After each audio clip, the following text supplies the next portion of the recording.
and now we are moving on to a very serious legal issue with Ben Timberley. Ben, you and I have been given the most threatening email letter that I've ever had, and it was from the Labour Party, which I was, like Jackie was saying, I should feel patriotic about them because they represent good British values. But I might just show the threat that we were sent by the Labour Party, which is here.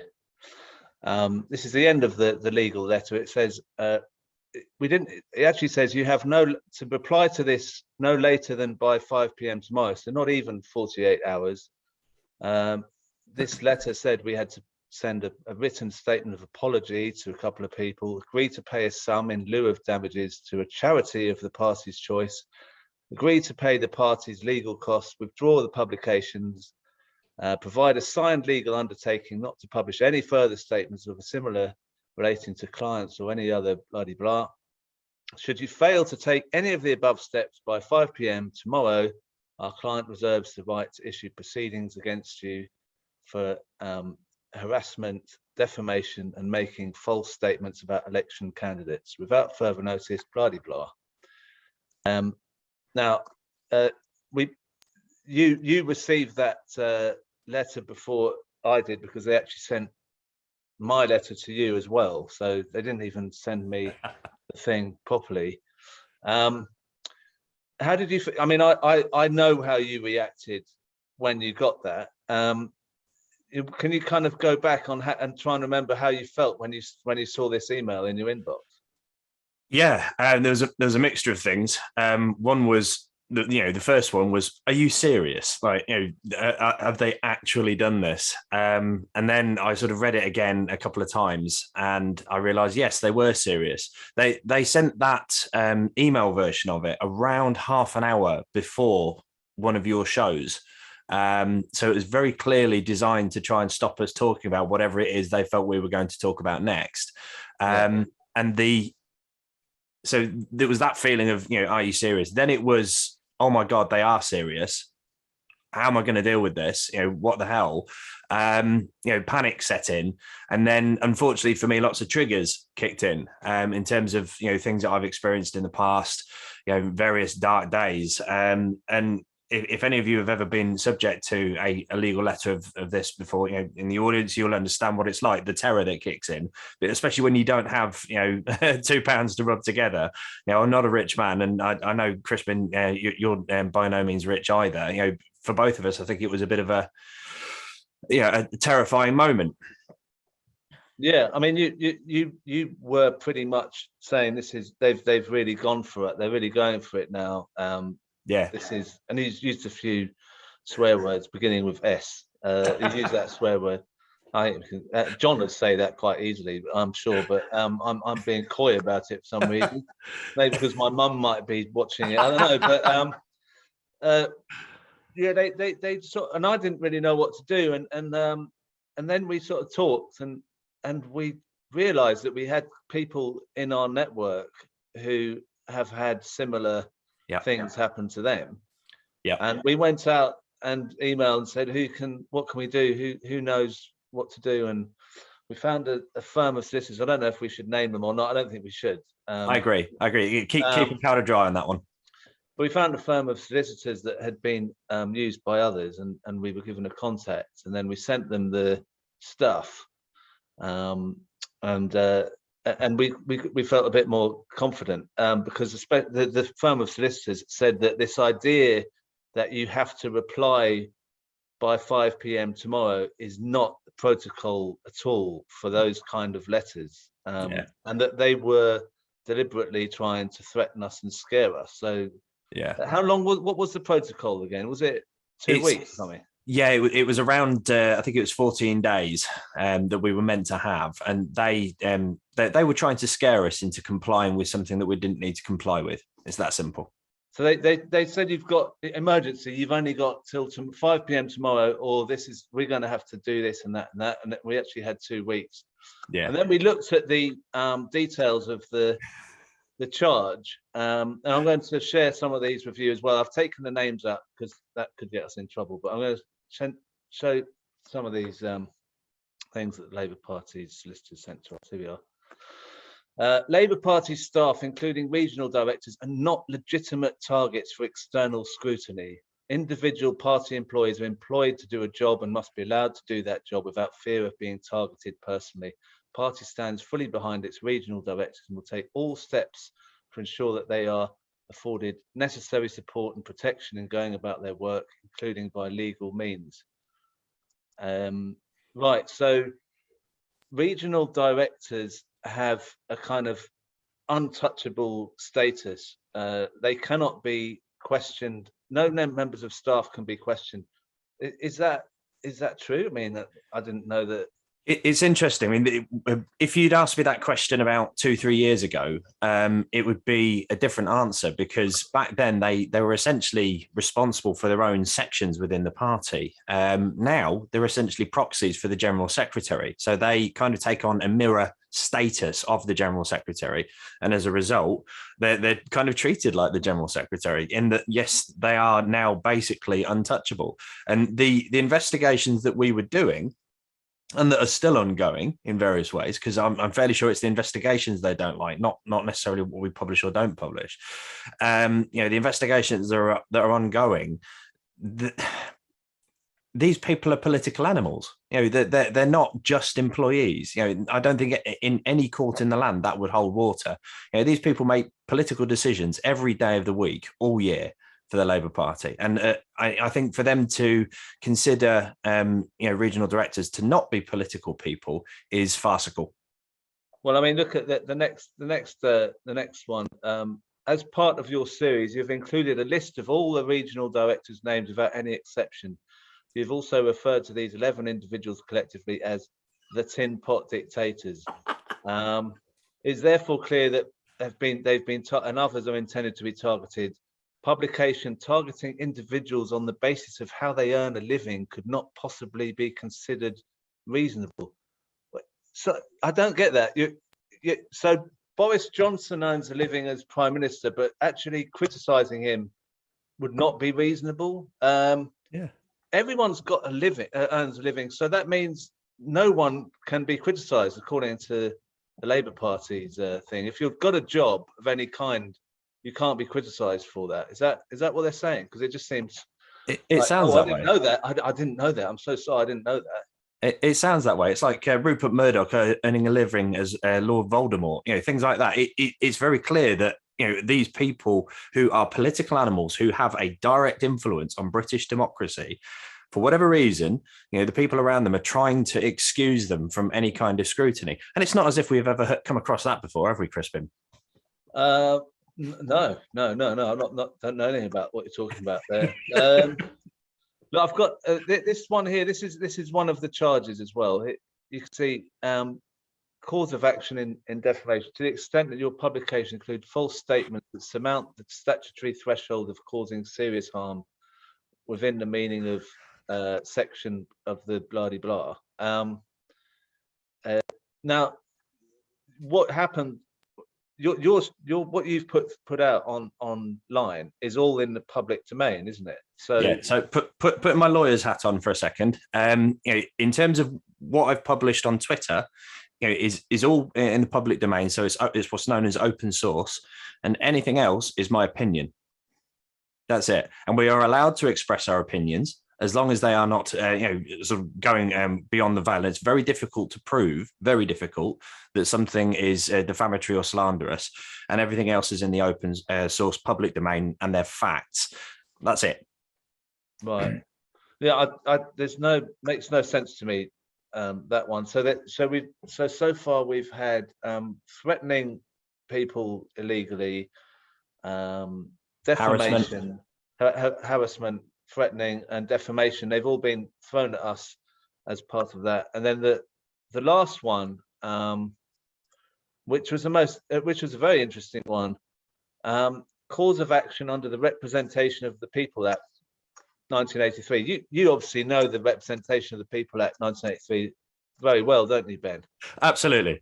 Well, they assuming that, in this letter that such statements about who are also about people who are also candidates in public elections is an even more serious matter. It is an illegal practice and a criminal offence. Persons guilty of this offence are liable to a fine or imprisonment or both. So that in this letter, they've actually said it's a pretty much it's a blatant threat that you could be imprisoned for this. I mean, I don't think any letter legally should be giving you a threat of what the possible charges are, do they? That's not how it works, is it? No, that's up to the CPS to decide whether or not a public offence, a criminal offence has been committed, which is technically what that would be. So that would be up to the CPS to look at that. The illegal company that issued this threat and the Labour Party itself have no right to say that you are in contravention of a publicly criminal offence. They have no right to do that, and to communicate a threat of essentially blackmailing somebody under that, which is what that is. They're saying, if you don't stop what you're doing, we're going to go to the police or whatever and say that you have broken a criminal code law. That's technically blackmail. And I think there is a very fine line between what has been sent to us and what's known as malicious communications. Well, I mean, the thing that I want to show now, which we haven't done in any of these other slides, is the response from our solicitors to that particular point about the Representation of the People Act, because it's unbelievable. It's unbelievable. I mean, it's just this is what the solicitors wrote back. As to the complaint, this complaint you have, we must presume deliberately quoted selectively from the relevant section. This is a serious matter in a letter to unrepresented individuals.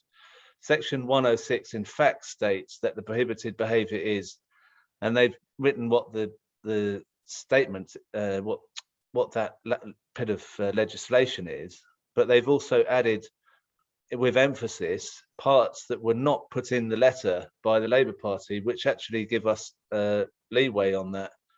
So the Labour Party has deliberately sent us a letter telling us the law, which is not the true full story about the law, and threatened us in the process. They don't really have a leg to stand on, do they? No, but I think that's kind of the problem here. They don't need to have a leg to stand on. In terms of civil litigation like this, the threat is enough. Because it unlike most other law, it's not about whether you're innocent or not. It's about whether you can prove that you're innocent, so that you can disprove what they're saying. That's the fundamental premise of libel and slander law. It's designed to protect powerful people, and that's exactly what they've been trying to use here. The criminal allegation of criminal wrongdoing, that's something else entirely. But they know full well that just the threat alone usually will scare people who do not have money and powerful friends to defend them into silence. That's how these people work. Yeah, I mean, the thing about it I find incredible is that you put out on a thing on our show something about a couple of people that was it's all in the public domain. We were then threatened with all these things, but during Jeremy Corbyn's leadership, he was consistently called all kinds of names and given smeared by his own MPs. He is certainly a member of Labour staff, is he not? He absolutely is. He absolutely is. And these people had no intention of defending anyone from anything other than the right wing of the party. They still had control of the infrastructure, they had control of the legal teams. There was no way they were going to make their advice and their suggestions available in terms of aggressively combating the smears that were put out. I've got an email I'd like to read, Crispin, if we have time. Yeah, go on. So back in 2019, when I was suspended for longer than anyone else I know of in the Labour Party, it was for around 5 years, before I just gave up and left. They literally just put my complaint into the long grass, and I got pretty good at issuing subject access requests, supporting vulnerable members in my situation. I worked independently of any other organisations. It was just me. And I had an email from somebody that had found an article about me on the Labour Against the Witch Hunt website. And this email came in, and I read this occasionally if ever I need to find out why I'm here, why Behind Labour is a thing. And this email, I'll read it now. It goes, "Hi, Ben. I am nearly 72 years old, and I've been seriously ill physically and mentally for the past 8 months. I received a letter from the Labour Party a few days ago telling me that I've been suspended from holding office or representing the Labour Party as someone has alleged that I may be in breach of Rule 218, whatever that is, relating to my conduct on social media. They have also sent me a long list of evidence with loads of questions that require my response. They say I need to reply in writing or by email by 28th of August. Sound familiar? They also say that I must keep all information and correspondence relating to this investigation private, and I must not share it with third parties or the media. Ben, I am no more anti-Semitic than Jeremy is. I just don't know which way to turn or what to do. I live alone and have no one I can ask for advice or support, and I'm not well enough to cope with this.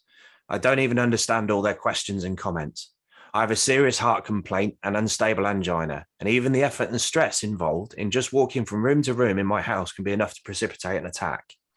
I also have multi-level spinal disease, including cervical spondylopathy and lumbar spinal stenosis, both of which cause me such acute pain that I have to take morphine very frequently. In addition to this, I have severe osteoarthritis, fibromyalgia, COPD, emphysema, bronchiectasis, asthma, and I've been suffering from severe nervous breakdown for the past 8 months. The stress involved in all of this has caused a serious eating disorder, and I've lost over 3 stone in weight since February. A dietitian from the local hospital is trying to help me with this. Basically, with all this going on, I simply can't function normally anymore. Do you know of anyone who can please help me deal with this nightmare? I've just about reached the end of my tether." There was a follow-up email to this, but I'm not going to read it because there's too much personal information in it. But this person had nobody to speak to. So, like in your case, in my case, we have friends who know a thing or two that had connections. We're lucky that we've got a little bit of cash that we could put into fighting our situation. I wonder how many people are out there like this wonderful lady. I don't know if she's with us anymore, but whether the Labour Party understands that it is killing people. Because part of my triggers with this, with the things that I've been through, with the experiences that I went through for over 5 years with the Labour Party, they don't understand the toll that they're taking on people. I don't think they care, what they're putting people through, that they are killing people. And something's got to change. We can't carry on like this. I mean, this is how the Tories behave. This is how MI5 and MI6 behave. This is how countless soulless, heartless companies behave. And the Labour Party is behaving like this. And they've been behaving like this ever since I joined. And apparently it's been that way for 20 odd years before I joined. And I look at it and I think, how has the Labour Party got to the point where it is an example of everything that is wrong with our society? I don't get it, Crispin. No, well, I feel kind of weird that I've been committed to the Labour Party for so many years before obviously they suspended me and trying to expel me as well now. But just to think that this is the party that I thought was about justice and all that kind of thing, in fighting injustice and doing the right thing for people who are struggling, and actually, like you say, the thing about it is we need hope that we can change things, and in the two-party system we only really have the Labour Party to go to, and if it's run by people like that, it's just heartbreaking. And we, as we keep doing on this show, we try and think of how we can get around this and change things. Thank you, Ben. So when's our next legal letter coming? What are you doing this week? What's the next one? Well, this week I've got a few choices to choose from. So what I'm going to do is I'm purposely not going to warn anybody so that they can get those legal papers ready. Instead, I'm just going to keep my powder dry and keep my secrets to myself until we get to the point of publishing. Because I think with everything that we've seen going on recently, there's plenty of material for me to look at. And in terms of how we do this as well, obviously with the level of scrutiny that they've paid to what we're doing now, I think we have to be more careful and we have to be a bit more circumspect. Some of you may have noticed a change in the tone in terms of how we're going about this. So we are going to be a bit more careful about how we produce content about the Labour Party going forwards, especially, and I say this with no specific purpose, about the secret limited and LLP companies floating around the Labour Party that certain people in the Labour Party might own or be part of.